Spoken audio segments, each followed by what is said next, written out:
Rule number 6, and this is evolution at its best. Changes in carbon isotope ratio are inheritable. That doesn't mean that the carbon isotope ratio itself is being inherited, but the characteristics that influence CI-CA ratio are changing. Okay? Now, what we see is that selection can occur for both changes in the average CI-CA ratio and in the extent of adjustment. Ooh, now dude, we're getting close to what I want to do. I want to breed plants for arid regions. I might desire to breed plants that have low CI-CA ratios or high CI-CA ratios. Or plants that have a middle range CI-CA ratio but are tremendously flexible so that as the environment changes, their behavior might change.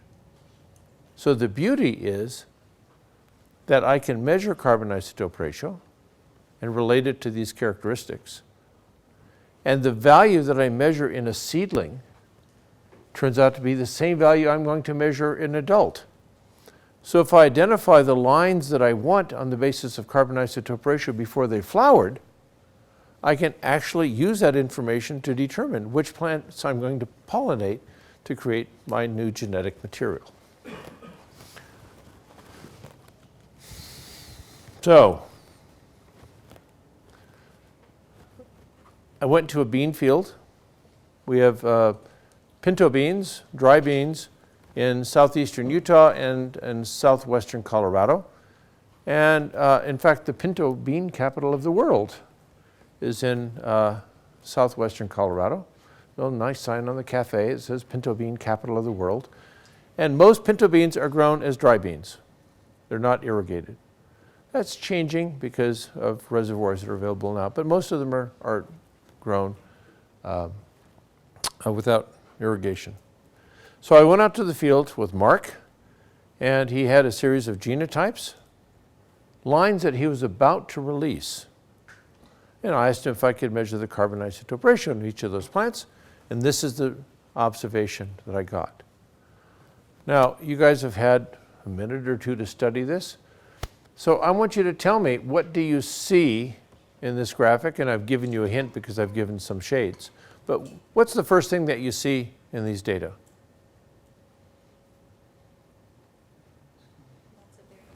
Lots of variation. That's the first thing. In material that we think is genetically productive, there is about a 3 per mil variation in carbon isotope ratio. So I'm going to tell you that means that there's a lot of genetic variation in there. These were well-irrigated fields, well-managed fields, so it's probably not environmental, it's probably genetic. Then the second thing you observe is what? What do you mean by early and late? That's the question. Who can help us understand what early and late is?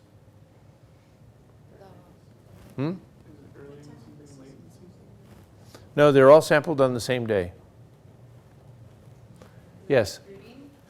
Early and late flowering. So, plants that mature early by flowering early and plants that mature late. And let me give you an idea what the difference between early and late is. 8 days. It's a 60-day crop, 70-day crop. 8-day difference. But when you begin now to look at the data, you see, whoa, the early flowering plants fall into one range of isotope ratios, and the late flowering plants fall into a different range. And now I want you to think analogies again, and I want you to think carbon isotope ratio and tortoise hare. The fast tortoise and the slow hare.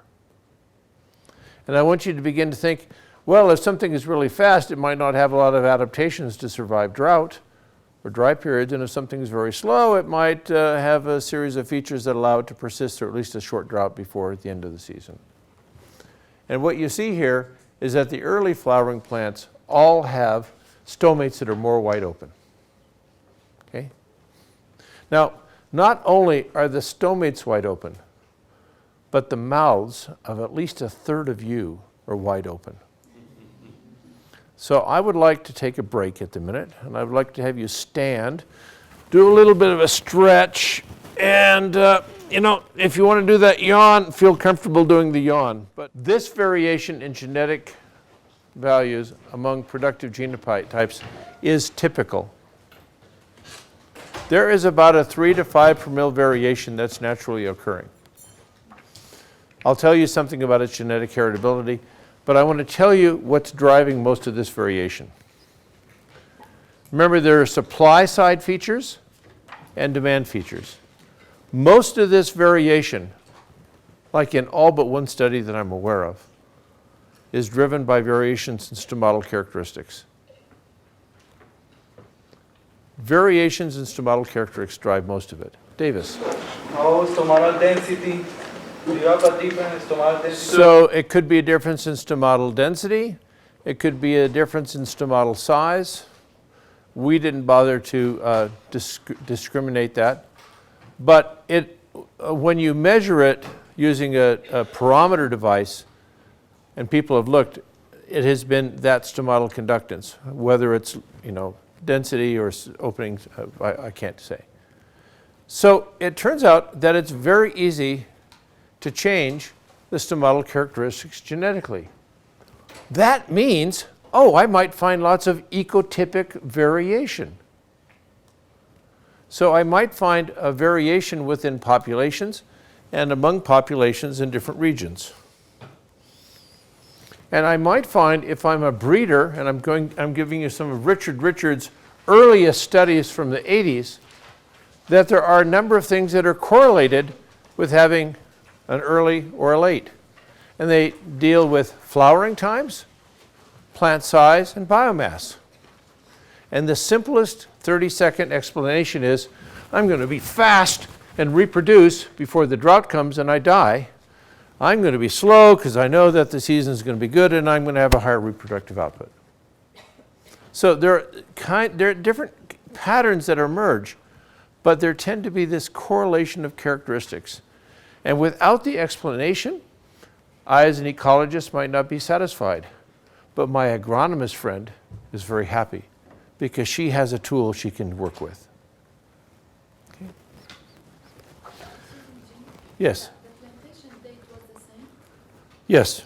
So for all these, plants are all planted at the same time and in the same field. So this not only applies to agriculture, but it applies to ecology. We can take plants that are in our cold deserts, such as the Great Basin, in which we might have a long-lived plant such as blackbrush and a short-lived plant such as Guttaresia, and we find equivalent amounts of isotopic variation. But the long-lived plants, on average, tend to have their stomates more closed. Or we can look at long-lived plants in the desert, such as Laria, and compare them with shorter-lived plants, such as Encelia. By shorter-lived, I mean 10 to 15 years versus 100 years. And you see that in the shorter-lived plants, the stomates tend to be, on average, more wide open.